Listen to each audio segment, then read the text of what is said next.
हकम सिंह गिरफ्तार हुआ, बहुत सारे लोग गिरफ्तार हुए। कानून की धाराओं में ऐसी कौन सी कमी होगी कि वो सुप्रीम कोर्ट से बाहर छूट के आ गया? नकल कानून बना तो क्या गारंटी है कि वो दोबारा बाहर नहीं आएगा? मैं ये कह रहा हूं कि अगर सरकार के कानून में, बीएनएस में नकल माफियाओं को पकड़ने में सक्षम नहीं है तो आप जनता के सुपुर्द कीजिए, उनका एनकाउंटर कीजिए। जम्मू कश्मीर के हाई कोर्ट ने कहा है कि एक बच्चे की जिंदगी बर्बाद करना अटेम्प्ट टू मर्डर है। और मैं ये कहना चाह रहा हूं कप्तान साहब से, आपकी तो प्रशासनिक मजबूरियां हैं, आपको ट्रांसफर होना है, किसी प्रमोशन चाहिए, अशोक हेमका जी बनना सबके बस का बात नहीं है। 34 साल में 57 ट्रांसफर हुए हैं। आप लोगों की प्रशासनिक मजबूरियां हैं, ट्रांसफर के लिए 2 करोड़ 5 करोड़ रुपए देना पड़ता है, हम समझते हैं इस व्यवस्था को, लेकिन ये मुद्दा नहीं है सर, ये व्यवस्था का मुद्दा है। मैं ये कहना चाह रहा हूँ, ये व्यवस्था का सवाल है, मैं व्यक्तिगत नहीं कह रहा हूँ किसी को। मैं ये कह रहा हूँ कि अगर प्रशासनिक अधिकारियों की मजबूरियां हैं तो इन नकल माफियाओं को जनता के हवाले कर दें, हम इनका इनकाउंटर कर देंगे। आप हम पर मर्डर की धारा लगाएं। नहीं, पॉइंट बता रहा हूं मैं। आपने कहा कि आपके पास जो भी इनपुट है आप हमें दीजिए। अगर मैं किसी आईएएस अधिकारी और सीएम के किसी खास व्यक्ति का आपको इनपुट दूं, क्या एसआईटी इतनी सक्षम है कि उनकी जांच कर पाए?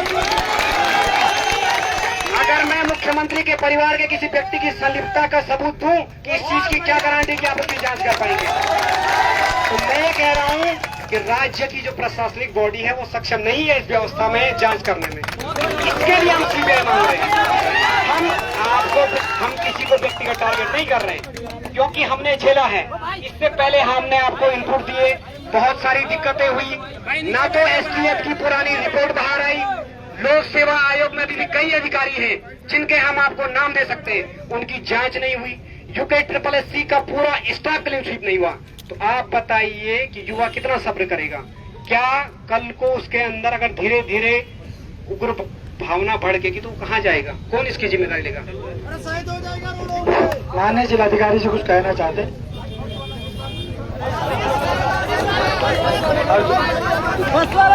यहाँ पर सर क्या हुआ कि अभी 3 दिन पहले हरिद्वार से 235 बच्चे लाए गए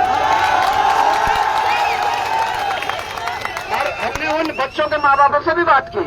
उनका कहना है कि उनका बच्चा फर्स्ट सेम और सेकंड सेम का विद्यार्थी है, BA, BCom, BSc कर रहा है, और उनको यहाँ लाया गया एकता बिहार धरना स्थल पर। वहाँ नारेबाजी कराई गई कि परीक्षा परिणाम जारी कराओ, और वहाँ बोला गया कि निष्पक्ष और सारी चीजें हुई है।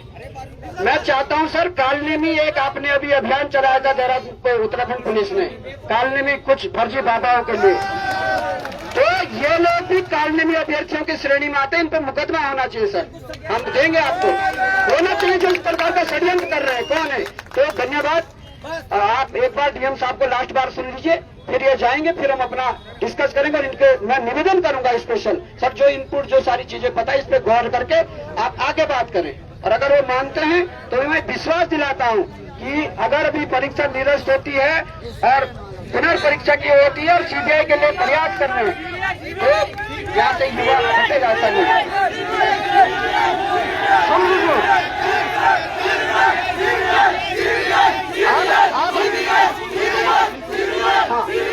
ठीक है, अब डीएम साहब को सुनिए भाई, 1 मिनट। और उन बसों को पुलिस की सुरक्षा में देहरादून तक लाया गया, पुलिस की सुरक्षा में वापस ले जाया गया। क्यों? तो इसलिए ठीक है, ये सारे बिंदु हमने रख दिए हैं भाई। अब यहाँ ऐसे बोल के तो नहीं होगा, हमने बोल दिया, रिटर्न फॉर्म में भी दे देंगे। बस आप डीएम साहब की लास्ट बार बात सुन लीजिए, वो ब्रिज का काम करेंगे शासन के साथ, और हम यहाँ बैठे में वो मैसेज करते रहेंगे कि क्या है। अगर बुलाएंगे तो यहीं से जाएंगे बात करने। धन्यवाद। आराम से सुन लीजिएगा प्लीज।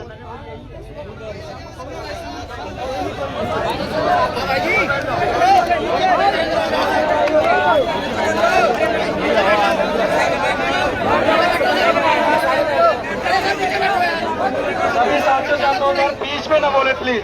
जिस प्रकार से आपने अभी तक शालीनता के साथ सुना है। सर हमारे और सरकार के मध्य एक सेतु का काम कर रहे हैं। प्लीज आप एक बार गौर से सुन लीजिएगा, तब आप भले बोलते रहें।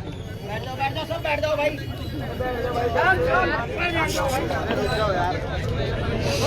नहीं है, हम लोग भी कोई ऐसे पैराशूटेड नहीं है। हम लोग भी आपके बीच में से ही, आप जैसे ही परिवार हाउस होल्ड से ही आए हैं।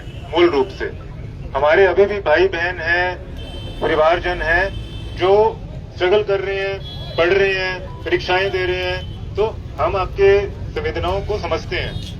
जैसा आप लोगों ने अभी सजेस्ट भी किया है, डेफिनेटली मतलब हम ब्रिज ही हैं आपके बीच में और गवर्नमेंट के बीच में। तो जो आपकी लेजिटिमेट कंसर्न्स हैं उनको अवश्य रूप से गवर्नमेंट के समक्ष रखा जाएगा। जो आपकी पेपर कैंसिलेशन की मांग है, मैं पहले उसके बारे में आपसे बताना चाह रहा हूं कि देखिए, जब भी कोई हीनियस से हीनियस क्राइम भी होता है, वो एलिगेशंस होती हैं, उसमें पहले विवेचना की जाती है। चाहे वो लोकल थाना करे, एसआईटी करे, सीबीआई करे, कोई भी जांच एजेंसी करे, उसकी पहले विवेचना की जाती है, फिर निष्कर्ष पे आकर उसको सजा मिलती है। आपकी सारी एलिगेशंस चाहे जेन्युइन है, ट्रू है, या हो सकता है कि उसमें कुछ आपका सिर्फ डाउट्स हों, उन सब की विवेचना के लिए हमने आपसे 1 महीना मांगा। 1 महीने में जो हमारी जांच चल रही है उसकी जो रिपोर्ट आएगी, अगर वो सेटिस्फैक्टरी नहीं है तो हमने आपको पहले भी बात की है कि आप तब भी अपना प्रोटेस्ट कर सकते हैं, तब भी अपने डाउट्स रेज कर सकते हैं। लेकिन एक बार जो वो आपसे साक्ष्य लेना चाह रही है इन मीडिया डोमेन, इन मीडिया बंधुओं के सामने ही आपसे वो बात करेंगे, चाहे आप ओरली दें, साक्ष्य दें, रिटर्न में दें, जैसा आपको देना है।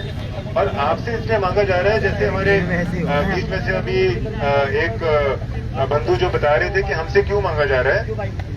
जो जांच एजेंसी है वो तो कर ही रही है अपना काम, लेकिन आपकी सेटिस्फेक्शन के लिए कि हमारे पास ये एक एडिशनल एविडेंस था, वो नहीं मांगा गया। जब हम ओपन इंक्वायरी बोलते हैं, ओपन इंक्वायरी या आयोग गठित करने का मतलब यही होता है कि पब्लिक से फीडबैक और एविडेंसेस ले लिए जाएं, इसलिए आपसे मांगा जा रहा है। तो 1 महीने के बाद जब उनकी जांच पूरी हो जाएगी, पब्लिक से मिल लेंगे, छात्र छात्राओं से मिल लेंगे, उसके बाद भी यदि रिपोर्ट आपको संदिग्ध लगती है या इनकम्प्लीट लगती है, तब आप अपना जो डाउट्स हैं, प्रोटेस्ट है, विरोध है, वो आप कर ले। और अभी ये जो परीक्षा हुई थी, इसको तो अभी हमने स्टॉल कर ही दिया है, ये हम अभी आगे नहीं बढ़ाएंगे जब तक वो जांच रिपोर्ट समक्ष नहीं आती है। तो मेरा आपसे ये निवेदन है कि ये जो आपका ये जो करियर का ये जो टाइम है, ये प्राइम टाइम है। इसमें आपको जो अपना प्रोटेस्ट के जरिए मैसेज कन्वे करना था वो आपने कर लिया, जो आपने मैसेज कन्वे करना था वो कर लिया। उस पे जो गवर्नमेंट ने वाइडन करनी थी जांच स्कोप, वो कर लिया गया है। जहां तक सीबीआई की आप बात कर रहे हैं, देखिए जब आयोग की रिपोर्ट जब आ जाएगी और उसमें हमको लगता है कि नहीं, इसमें हमारा आमजन संतुष्ट नहीं हो रहा या जांच में कुछ कमियां हैं, कहीं से किसी भी स्तर से जो आपकी मांग है सीबीआई जांच की भी, उसको भी ऐसा कोई रूल आउट नहीं कर दिया गया कि वो अड़े गए कि नहीं जाएंगे वहां पर। लेकिन पहले एक अपनी जो स्टेट एजेंसी होती है, हमेशा उससे पहले सीबीआई भी जो है वो एक प्रिलिमिनरी रिपोर्ट मांगती है फैक्ट फाइंडिंग के लिए। हमेशा एक प्रिलिमिनरी रिपोर्ट मांगती है कि केस डिटेल्स क्या है, क्या क्या हमने जांच करी, क्यों आपने रिकमेंड किया सीबीआई को, कि आप क्यों सक्षम नहीं थे उसको करने के लिए। तो ये सब वैसे भी जांच करनी पड़ेगी, तो बिना उसके वो एक्सेप्ट भी नहीं करेंगे। तो मेरा आपसे नहीं, पेपर कैंसिलेशन के लिए तो हम डिसीजन तब करेंगे जब उनकी रिपोर्ट आ जाएगी।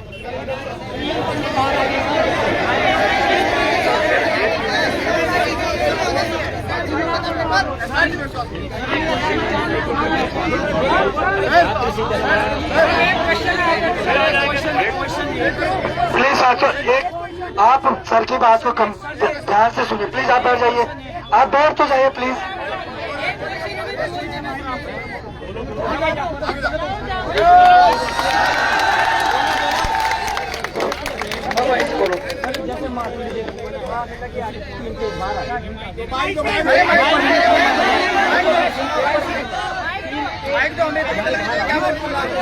अरे भाई शांत हो जाओ, आपके साथ तो यही है, नहीं माना जाए। हो गया, एक क्वेश्चन हो गया है, आप थोड़ा ध्यान से सुन लीजिए सर को पहले।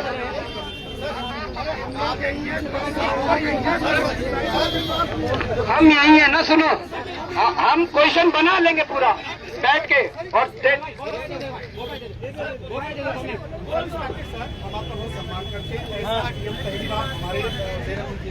आपने